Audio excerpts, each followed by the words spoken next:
I've been using the Google Pixel 11 Pro XL for roughly 215 hours, and the headlines for this phone have been uninspired, not enough, disappointing, money grabber.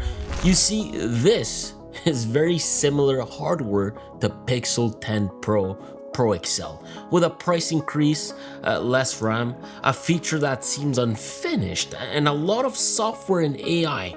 I think I would make a terrible salesperson because honestly, after using this phone, this has been the best Pixel I've used in a while. So I guess this here is my experience, and keep in mind I'm coming from the Fold 8, so this here is my perspective.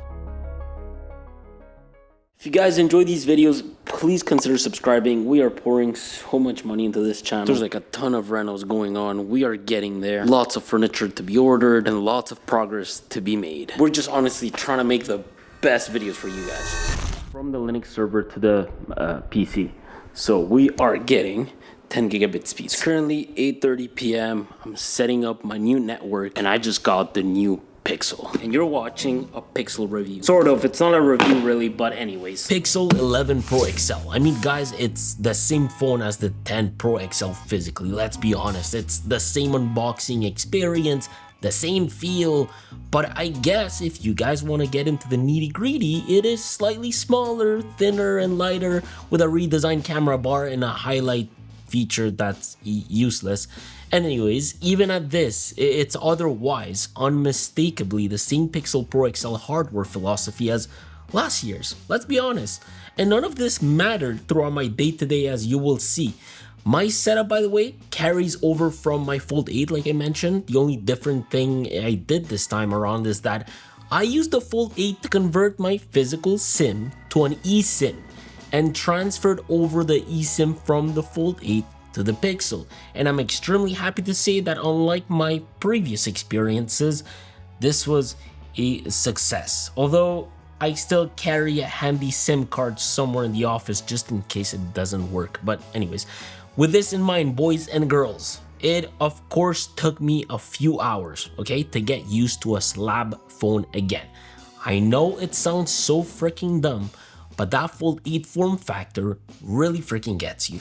But as time went on, as the hours went on, the days and whatever, the Pixel 11 story for me actually got really interesting, because what I've discovered is that inside of this, thermals have actually improved. Battery seems more efficient, and for the everyday user, this has been one of the most stable phones I've used. And keep in mind that in my head, as I was using this every day, I knew the fact that, you know, Google barely changed the hardware on this. That was like super clear to me every day. The only new thing that actually stood out as I was using the phone was the camera bar design. It actually changed absolutely nothing to me. I'm just putting this out there. But I will give love to this camera bar, which lets me type with the phone flat on a table without it wobbling. I do this all the time, okay, as I am doing stuff like building a damn server for the house. Overall, the only thing I recommend is probably, okay, getting a screen cover on this. I tend to leave my phone everywhere, really, but you guys have no idea, I leave it everywhere. And Victus 2 front, although is great, it's not perfect, right? So this is just to be precautionary. Other than this, Victus 2 rear has no scratches. Again, the front has no scratches up to now, so that's good. The sides are totally fine. Trust me, this lives in a bag with keys, a lock for the gym, earbuds, whatever, you name it. And also IP68 works as intended. I've been drilling a lot. I've been just doing a lot of work around the office, and there's like dust everywhere, and the phone is totally fine. That I wear, but I want to invest in another one. They're like the suits can be colors or no? Yeah, there's a white one and a blue one for us, our school. If you got like a custom, no, so you can't just. Yeah, listen, the speakers on this, they're kind of weak. Yes, okay, shoot me. They're fine, but for a flagship this expensive, or at least a phone that's trying to compete with the big boys out there, they don't have the volume, fullness, or clarity I'd expect. Yeah, look, that's my experience, physical wise, if that even makes sense. But you know what, man? Something feels very different about this. And again, it's nothing to do with the hardware. In fact, I feel like for the very first time, we have a really good phone that provides good thermals, really good battery, really good software, and consequentially a really good screen, all working in sync to deliver a really nice experience. Let me explain myself. It's not that the screen wasn't good previously, but right off the bat, the first day I started using this, I realized how much brighter this screen is. It's not just a number on a spec sheet. Like in bright sunlight, I can easily see what is going on within my display. It feels the exact same experience the iPhone 17 Pro delivers. And the really cool part, guys, is that because thermals are so controlled now, the display never dims. It outputs a lot of brightness consistently, but I think the important thing to mention here is that I don't live in a hot area like Arizona or Nevada. Don't get me wrong, it can get hot in Montreal as we've been getting 35 degrees or so, but with last year's Pixel, this was a complaint a lot of people had, and I don't see this happening with my unit. Now, when I first opened this phone, when I first unboxed it, I'm like, you know what? I'm gonna go into this with a different mentality compared to a full 8. Let me expect bugs left and right because, well, technically the phone isn't even released to the public yet, right? Wrong, because I'm happy to say that this has been like one of the smoothest UI experiences I've had, which is kind of weird. Like, trust me, like I've used this for absolutely everything you can imagine. Okay, maybe not everything, but I'm not glazing, I promise. I can't believe I'm about to say this, but you know what? At the end of the day, they could have just taken the Pixel 10 Pro and Pro XL and made a software update, and then you would have had this. Sort of, it's not entirely the full story in my opinion, but in a way. Anyways, with that thought, keep that thought in mind. Today is Thursday. I am going to be working on this server a bit because it's almost done. I've got the Unify app running on my phone and also the Even Realities app. Let me show you this. You guys want to know what the insane part about my server really is? It's the fact that I can connect this to codecs and then control it with my glasses. Actually, the Even G2, they have like these micro OLED displays that allow you to view information like right in front of you. Check this out, okay? It's super interesting. Even G2 for me has been a conversation starter, but more importantly, it actually helps me stay in the conversation. I know it sounds silly, but essentially, there's this feature called Conversate, and I've been using it for the past few months. So when I'm at something like this Google event, for example, talking to a bunch of different people and getting overloaded with information, Conversate helps me actually stay present in the conversation. Instead of constantly pulling out my phone or trying to remember everything, I can get AI cues directly through the glasses. And after using it for the past few months, actually, that's probably the biggest thing I've noticed. The cues have gotten way more accurate and actually relevant to what I'm talking about, which for me is huge because I'm constantly traveling to these international tech events and talking to people from like all over the world. They've also added Translate directly into Conversate, so these have slowly become one of those things I just throw in my bag whenever I'm traveling for an event because, well, I can stay in the conversation, keep track of what matters, and I don't have to constantly reach for my phone. I'll link them below, like always, because these are like super interesting and one of the best pieces of tech I've won this year. Anyways, let's get back to Pixel. Check this out. Now, the one thing I really miss about my Fold 8 is One UI. One UI to me is the best OS you can get currently for Android. That's just my opinion. Just to give you an example, I don't have my one-handed shortcuts anymore. So for local send, I actually decided to put it right here. So if I click here, bam, I have local send. This is the app I use to copy paste a lot of my data back and forth from my computer to my phone or vice versa. Like right now, I'm trying to send myself a wallpaper pack. So yeah. Bam, I can paste that and I have the link right here. So that's the one thing I don't like about Pixel UI. You don't have the ability to customize your phone to its fullest potential because, well, One UI offers Good Lock and One Hand Operation Plus and all these other sub apps that Good Lock offers. But I still have that WhatsApp integration, my message integration. Everything is pretty freaking smooth up to now. And listen, this isn't me complaining about Pixel UI. I promise. Let me just explain myself. So I've been on my phone a lot more than usual recently, okay? Car season is ending, so everyone's like texting me, watching content with AirPods because I like the AirPods best, paying for stuff, shopping around, at the gym with my Fitbit. But out of all these things, I've been a lot on social media the most. And that is because John and I have been renovating this entire office for the past year, and we are just getting all of our furniture, so well, we gotta decorate. But I am amazed at how good and well optimized Pixel UI has been this release. It's actually way better than my iPhone experience about a month ago. Look, Instagram has been flawless. Not perfect, but really damn good. Like anything you want to do on the app, a simple example could be posting a story, right? It is incredibly smooth whether you type text on that story, you are posting it, looking at people's stories. If you actually take the time to traverse the entire UI from one page to another as you're consuming content, it takes 2 seconds to realize how good this is. And what excites me is that I've realized that TikTok on Pixel seems to be getting the latest TikTok updates. You know how social media companies like to target specific demographics to roll out UI updates, right? It seems like we are getting that on Android, which I've never seen before. Correct me if I'm wrong, please do.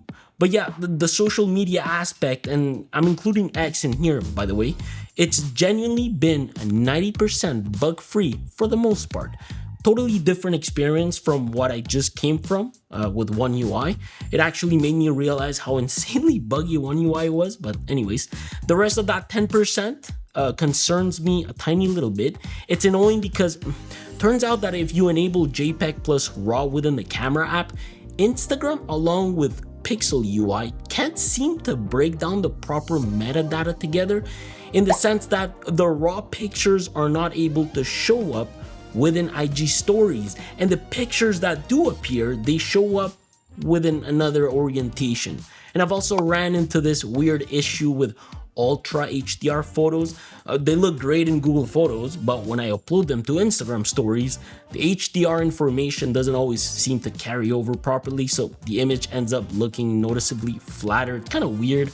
I noticed that once you turn off RAW plus JPEG, everything kind of goes back to normal except for the HDR stuff. Also, IG camera versus stock camera, avoid using the IG built-in camera. It still isn't optimized. The difference is actually huge, and Pixel is so good at photos that it's laughable how unoptimized it looks on Instagram. Aside from these bugs, I have my bank having issues logging in with the fingerprint sensor, and for a brief period of time, Spotify was not working at all. I had to use Apple Music for a few days, and then like all of a sudden, Spotify started working again. It's a very short list of bugs, because that's about it.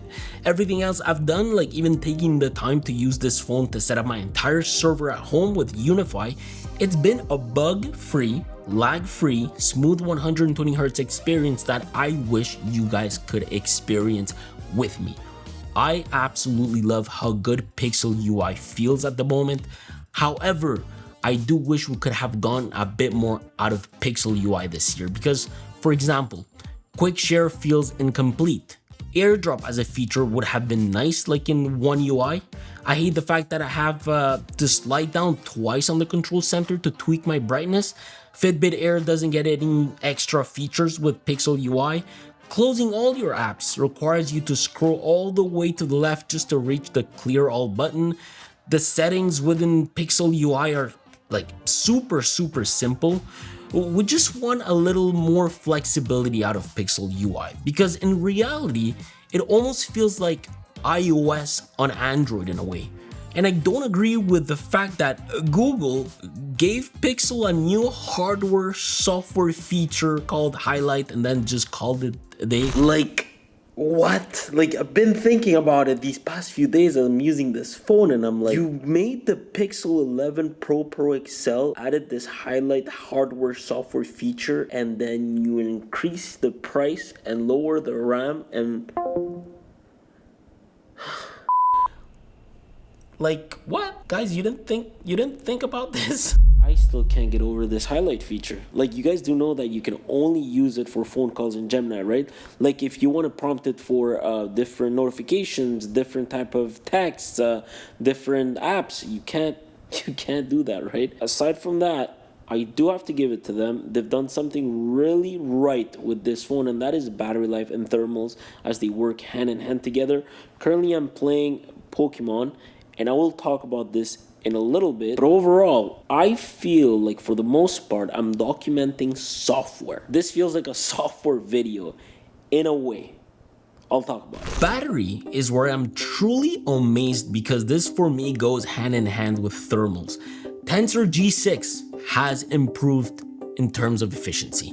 I am very, very happy with it where it's at, especially because it actually shows progress.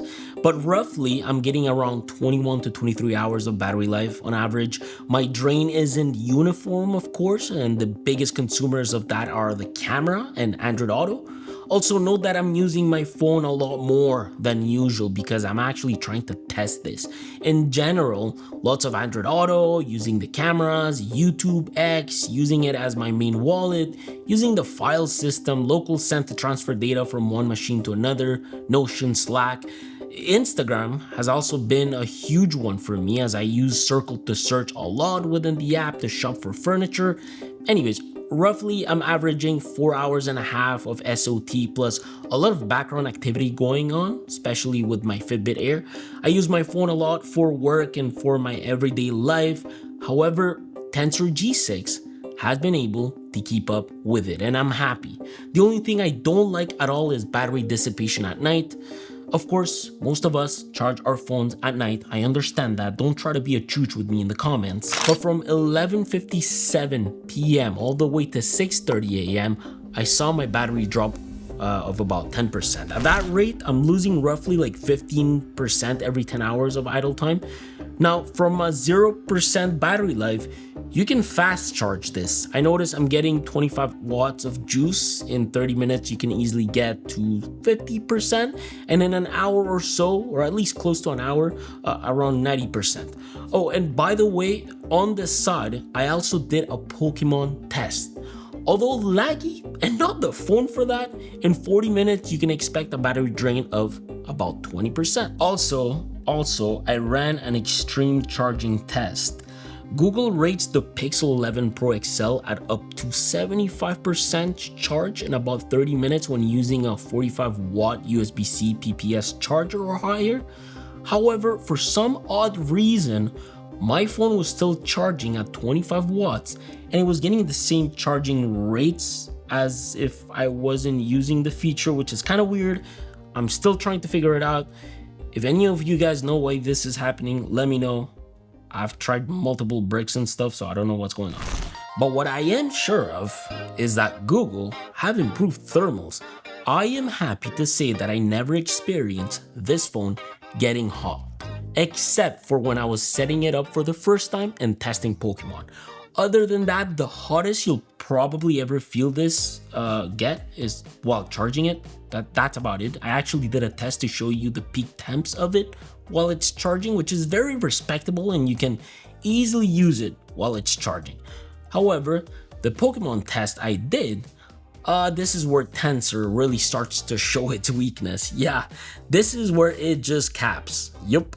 Running Pokemon Red with a 3D mod is definitely a no-no for Pixel. Not only does it feel choppy, but it lags like crazy and has a hard time with thermals.